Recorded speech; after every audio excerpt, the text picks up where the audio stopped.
Hi, I'm Mark Cerny. I'm excited to be much larger. Much larger.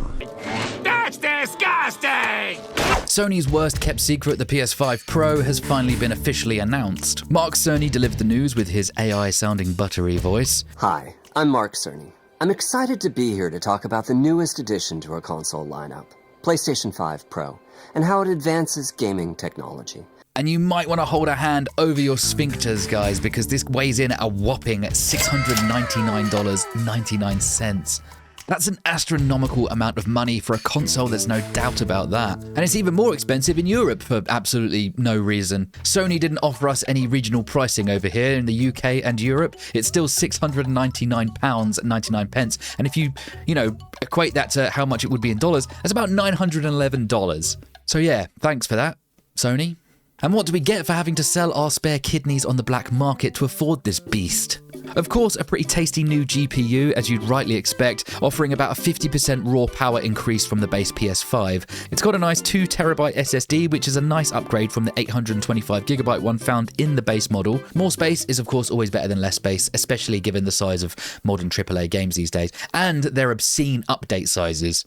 And it doesn't even come with a disk drive. You're going to have to fork out God knows how much for one of those, as it's an accessory, which will piss off the physical copy only gang, and much like the base PS5, the vertical stand is also sold separately, because as we know, companies love to nickel and dime you as much as they can get away with nowadays.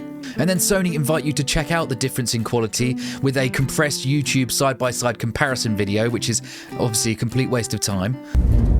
Let's compare this to the fidelity mode on PS5, which is only running at 30 frames per second and is therefore much choppier.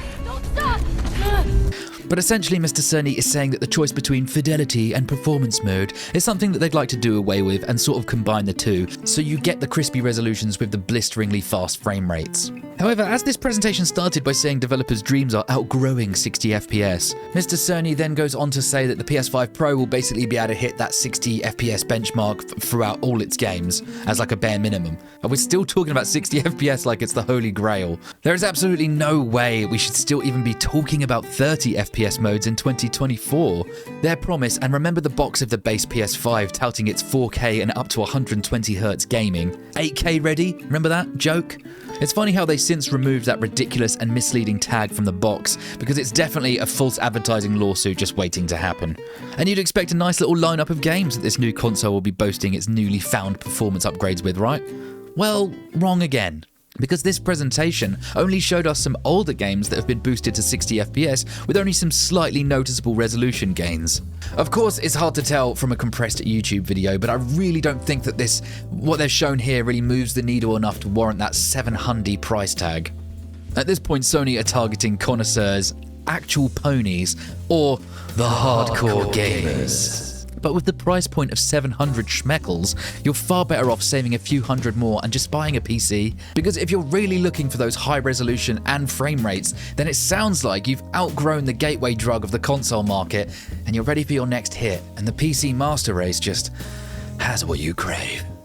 Gaming right now on PC has you kind of covered as well. You get your precious Sony games on there now too, thanks to their PC initiative. You'll have access to Steam and all of the other games and betas that consoles don't get access to. And I know a lot of people say, but I'm a couch gamer, I can only game from the couch. I don't want to sit at the desk like I'm at an office doing work. Well, a lot of people have high refresh rate TVs these days, so what's stopping you using big picture mode on Steam, which turns the platform into an interface kind of like a console, and plug your rig into your TV?